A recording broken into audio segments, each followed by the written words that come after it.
What's wrong with Old World Blues? Balance plus 3% attack is totally comparable to 100 recon. Yeah, I did at one point offer to do a rebalancing for generals. One of these days I may still do so. I've just got too much on my plate at the moment. Oh dear. Right. I'm not going to assign commanders right now. I am going to tell you to train if you need to train. Which, considering this is Germany, probably they don't. Because I want to see if there's any events that makes other field commanders. Oh, field marshals.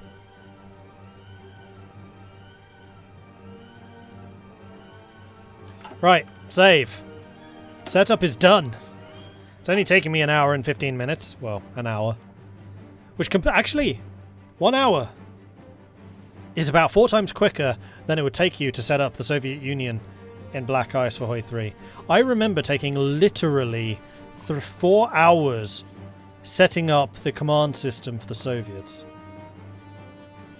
I'm not joking about that. It was actually about 4 hours before you can even unpause just setting up which officers are in command where.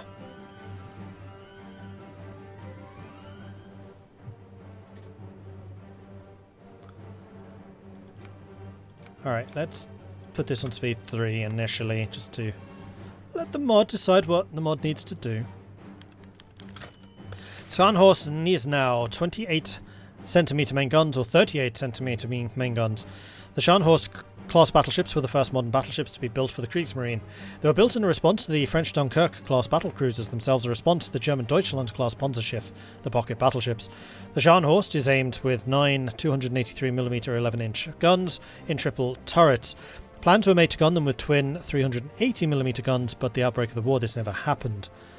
So are we going to fit these with big guns or little guns? I mean, we're Germany. They've kind of got to be big, right?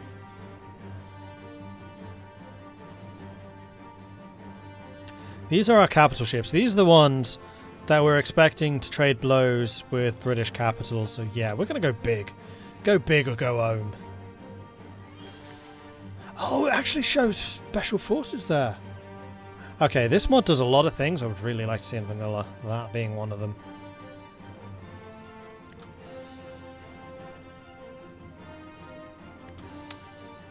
Oh, right, you're taking attrition because you're training. It's like, big red skull!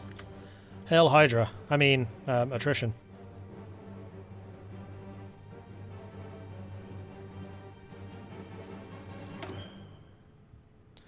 MIFO bills are manual. We can host a military parade, which requires a unit in Berlin. Uses civilian factories, uses command power, increases political power.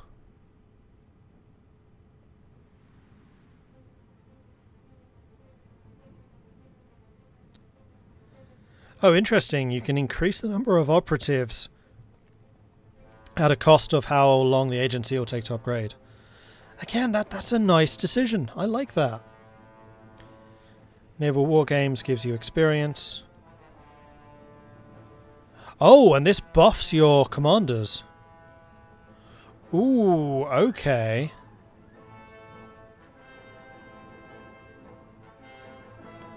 I like these. These are things to spend command power on before the war starts.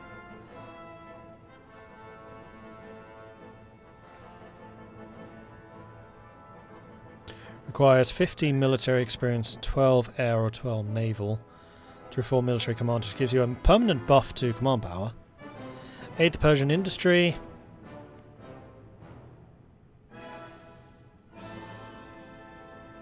Gives them some buffs. And makes it more likely they'll flip fascist. Political actions. Is this how some of this stuff changes? Like, currently we're on partial mobilization.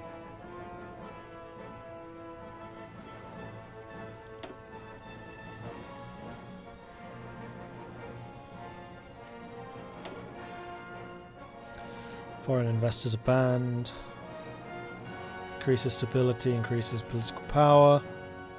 Ooh, that's a permanent weekly stability buff. High tariffs. Gives us more factory output and construction speed. Limited exports. Reduces research. High taxes. Reduces political power, reduces consumer goods.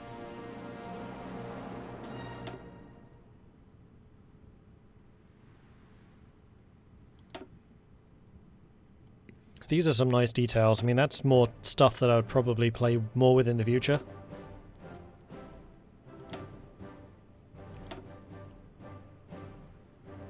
I actually quite like that there is more to the political system here. Oh, service age! So we're currently on 19 to 30. And then there you go, the penalties are getting steeper. But there are more brackets, and they are stepped. I like that. And was mobilization stepped? Yes. Good. One of my pet peeves, actually, about vanilla Hard to Find 4 is it costs you the same to go from civilian economy to war economy as it would from partial mobilization to war economy. That just makes no sense to me whatsoever.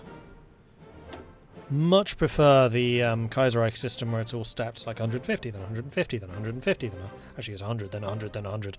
But you get the point. Female work regulations. Oh, this is foreign recruitment. Women are allowed... Oh, labour regulations.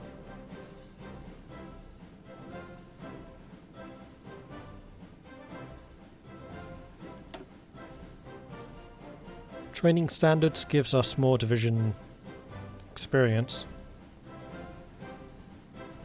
Oh, also gives them, wow, a lot of extra organisation.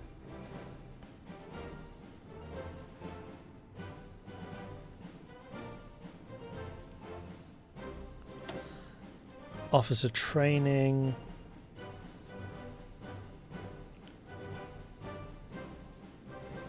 Special forces capacity increases, maximum command power increases, fleet coordination increases, and then also training standards for your divisions increases. Okay, so getting officer training sounds really good. Education investment, this would be research, yeah, massive research buffs. And then we have various people in power, which we would be able to switch. We currently don't have an economic minister. Probably this will be decided by event. Also, I like how the different ministers have multiple traits. We also don't have a domestic minister or a propaganda minister. Oh, Goebbels was not in power at this point? Really? I thought Goebbels was there from, like, the start. Huh. And then we have the design companies, which we will want to consider when it comes to actually researching stuff. And just like Kaiserreich, there are actually buffs and reasons to take these different options.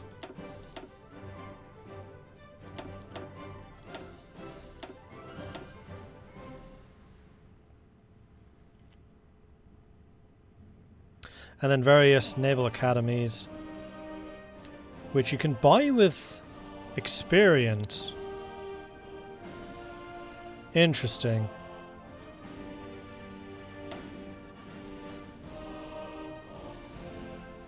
And likewise with the military academies. So it looks like we do have one chosen at the moment. So we're currently the Advanced Naval Tactics Institute, but we could go to the Integrated Forces Institute instead, I guess. Then here we have the Military Academy, which is the soldier face, which I'm not seeing here at all. There is literally none that looks like this. But this would basically allow us to tweak how those units work. I wonder if this means that we don't actually have an academy.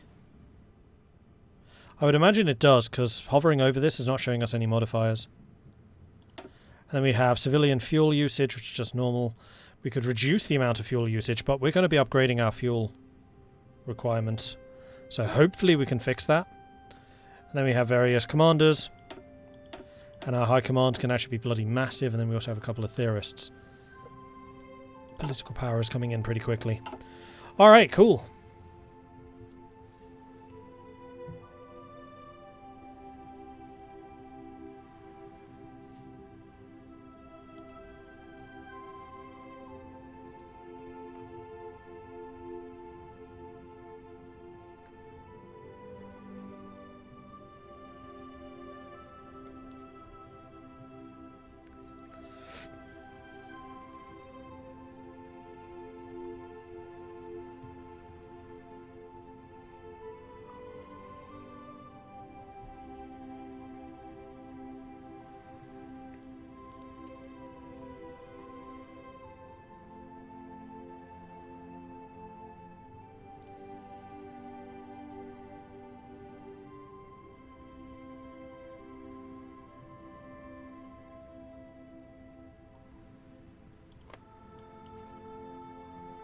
Sea areas are different. Yeah. Yeah, they are. So it is possible for the Germans to kind of creep around the edges here a bit more. Except in this northern part. Actually, I get why they did this. This is making it more important that Germany takes control of the Norwegian submarine bases, which is historically why one of the big reasons they attacked Norway was so that they could project submarines across the top of the North Sea.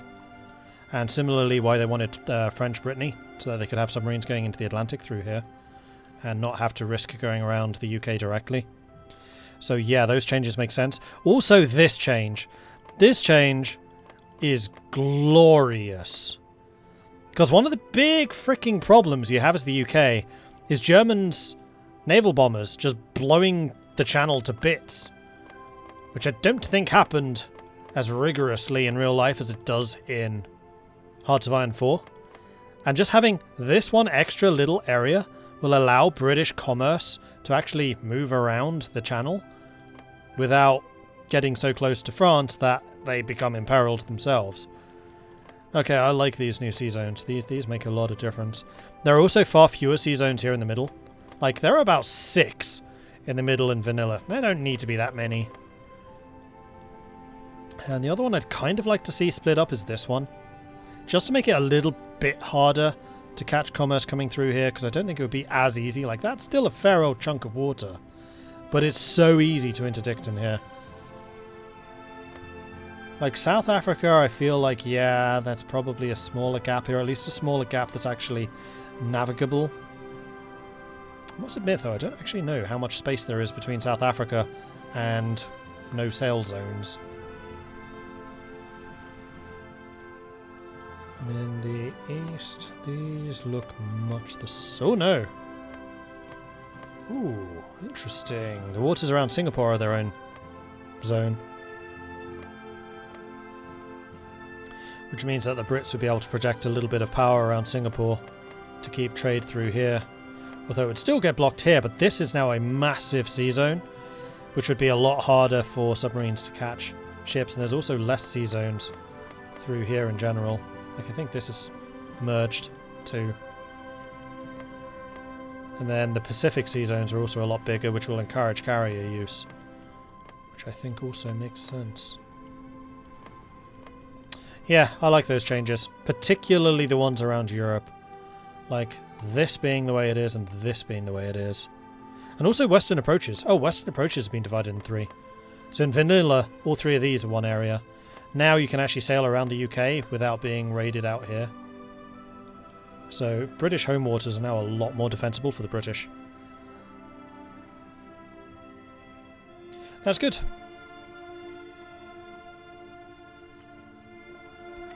There was a brief period at the beginning of the Battle of Britain where the Germans tried to bomb the Channel and they quickly discovered that their air force couldn't hit anything.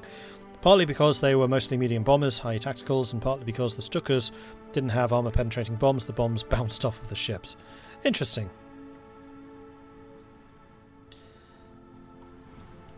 Oh yeah.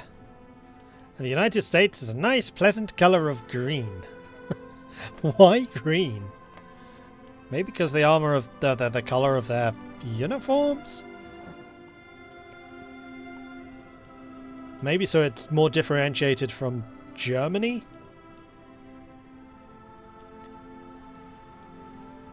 Sorry, not Germany, France. I mean, future Germany. We'll see. Right, onwards. China's also different. Oh, I wonder how Communist China is done here. Yeah, so Communist China is more than just a state, which I think is a good change. And there are a lot more warlords active.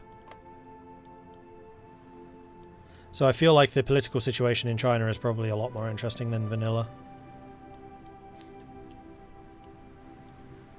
That is a good change.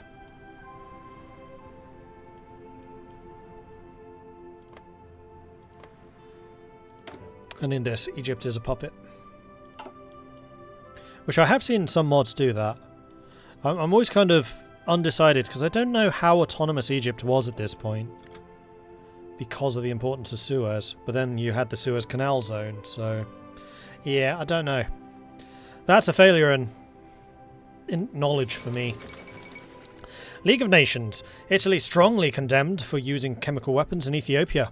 In response to the Ethiopian appeals, the League of Nations condemned the Italian invasion in 1935 and voted to impose economic sanctions on the aggressor. The sanctions remained ineffective because of the general lack of support.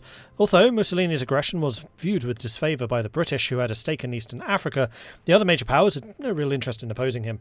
The war, by giving substance to Italian imperialist claims, contributed to national tensions between the fascist states and the Western democracies. The use of chemical weapons further escalated the tensions in 1936. But will the League act? No. Okay, so we are actually using fuel. So how much is being used by what? So we are gaining 206. We have 4 fuel. We're consuming 853. Civilian fuel consumption, 740. So, yes, at the moment, a massive chunk of our fuel usage is by the army. The other thing I do want to take a look at, actually, is... Oh, hello, Navy.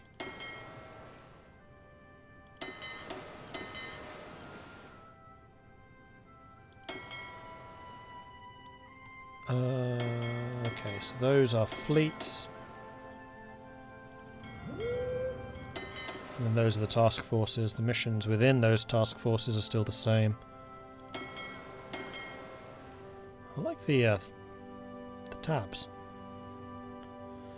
Of course, what I was thinking was, do I want to start training some of these? And my simple answer is yes. So we're going to turn on automatic split off. In fact, I'm going to turn it on for the entire fleet. And then I'm going to say, you guys, go ahead and start drilling. And I may actually start drilling the Air Force. This is something I don't usually do, but it feels like in this mod there is a lot more use for having experience, because there are several decisions which are related to experience. Like that one. Although I feel like this one's going to be very easy to get for naval experience and then army experience. We'll see. Right, political actions. Promises of peace is normal. Additional consumer goods factories will give us stability. +1 stability for 70 days. That's 10 weeks. That's +10 stability, basically. Focus on the people's problems. Stability for political power. Token reforms. Lose a bunch of stability, but gain ruling party support. Super cheap, too. And then various raids against the various factions. Diplomatic efforts. One of the main tasks of the Ministry of Foreign Affairs is the positive external presentation to us in the deepening of relations with countries around the world. Or companies. Companies are fine too. We are, after all, the Deutsches Aktiengesellschaft. Our foreign minister attaches great importance to these, and the brightest minds in the ministry are working out plans day after day on how we can increase our foreign influence. At the same time, the embassies around the world are also good starting points for other activities. Note the trait of your foreign minister will impact the likelihood of this kind of effort being undertaken. So it's an automatic thing, okay. Economic policy. Train the workforce. Will cost us research speed but gain us stability, war support, and also a temporary boost to production efficiency and growth. We can get some free anti-air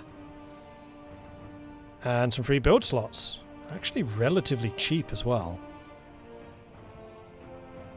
And then finally we can withdraw our advisor from China. China, China, China, China. What mod's this? This is Black Ice.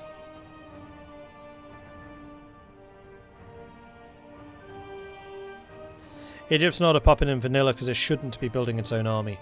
Ah, okay. Egypt was very complicated in 1939. It was autonomous in civilian government apart from the canal, but was entirely under British for military purposes. Okay, I can see why that's kind of sometimes one way, sometimes the other.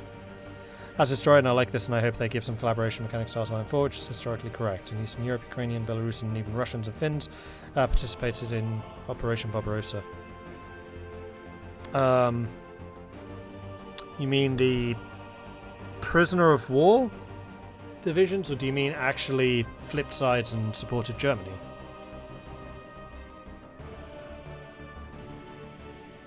Because for like the Ukrainians, the Belarusians and the Finns especially, I could see that.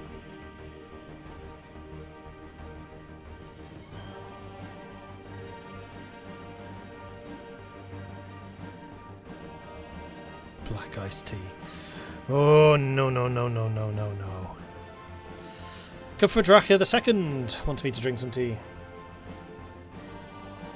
Well, alright then. There was also a military coup in Egypt in 1942. The British army surrounded the king's palace and told him to replace the prime minister as a different one, or else. Sindrin wants me to drink some tea. Kupferdrache wants me to drink some more tea. There is a new DLC for Assassin's Creed Valhalla. Yeah, I knew they had an ongoing support thing going on. Sandrock also wanted me to drink some tea. Done. Are you special yet? I don't know. Are you special?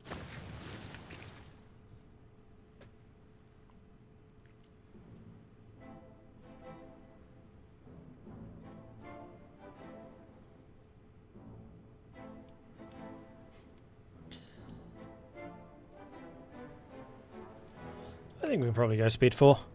This still feels like the pre-war build-up phase. And apparently training does result in very slow upgrades. Now, because of the effective extensive officer training, we actually get really fast air experience. Maybe we will do this. The only problem that I have with... Oh, interceptors are... Really? Huzzah!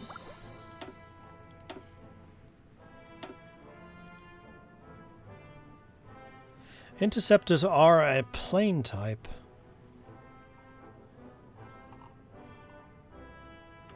Okay. Meaning what? Slightly less supply use, slightly less manpower. Interceptors have a longer range. Less air defense, less agility, less air attack. Faster.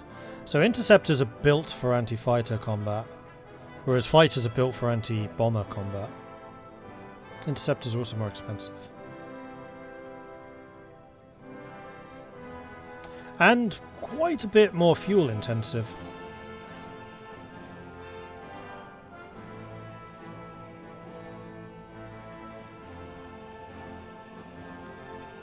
It kind of feels like interceptors are built to be anti... Oh, they're probably... Are they escorts? No. The whole word interceptor would suggest to intercept. But then if you were to intercept anything, I would have thought it would be bombers. So why is their air attack not higher? Because air attack is basically your ability to bypass enemy air defense, and bombers tend to have a ridiculous amount of air defense.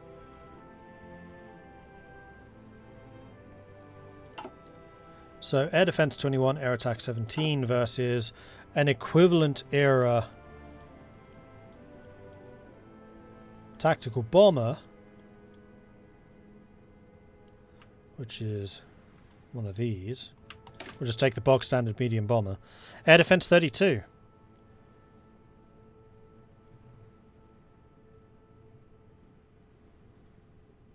So fighters are just better at killing bombers. The main difference with the interceptor is range. They just go further. So maybe interceptors are like anti-bomber when they're out here. Which would only make sense if they've changed the way that air combat works, which I really hope they have. Because the problem with air combat in Hearts of Iron 4 is they teleport. So if you have aircraft based in Gloucestershire and you're bombing Paris, you would expect that you could intercept them in the channel. No, they just appear in Paris. Are they bomber escorts? That's what I was wondering, but then why are they called interceptors? Surely if they were an escort, they would be called escorts.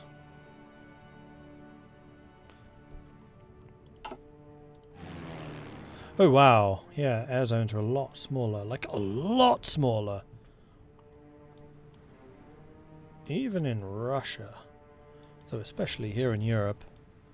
Like France usually is like 3? Now it's 1, 2, 3, 4, 5, 6, 7.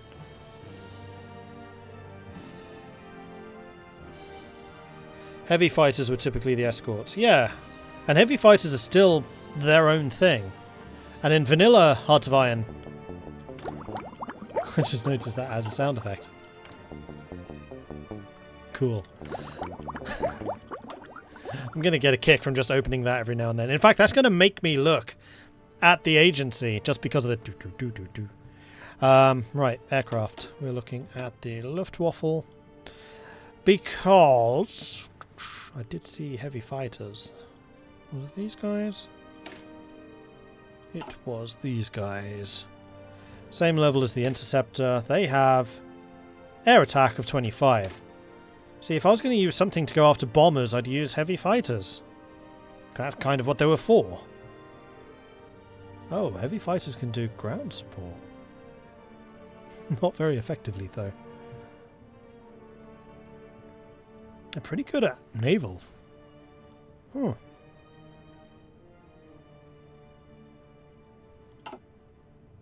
So what's a CAS like in this? Just out of interest.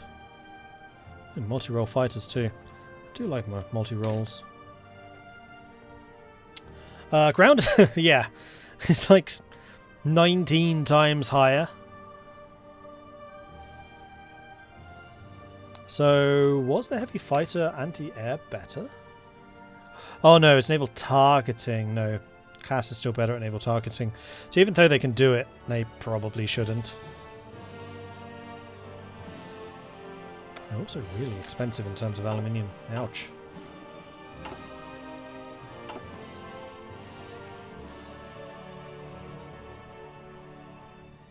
Interceptors are often longer range, so they could intercept bombers further away from the targets. More range, less combat abilities than fighters. Right. So let's check that. So we've got the heavy fighter here. We'll just use the bog standard one. Versus the Interceptor. Whoops. Damn. Here. So the heavy fighter. More attack, more air attack, quite a lot more. More range.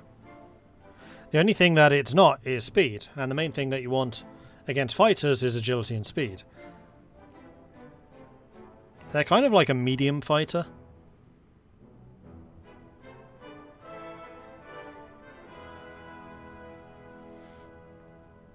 Their real only advantage is the fact that they're slightly further range than regular fighters.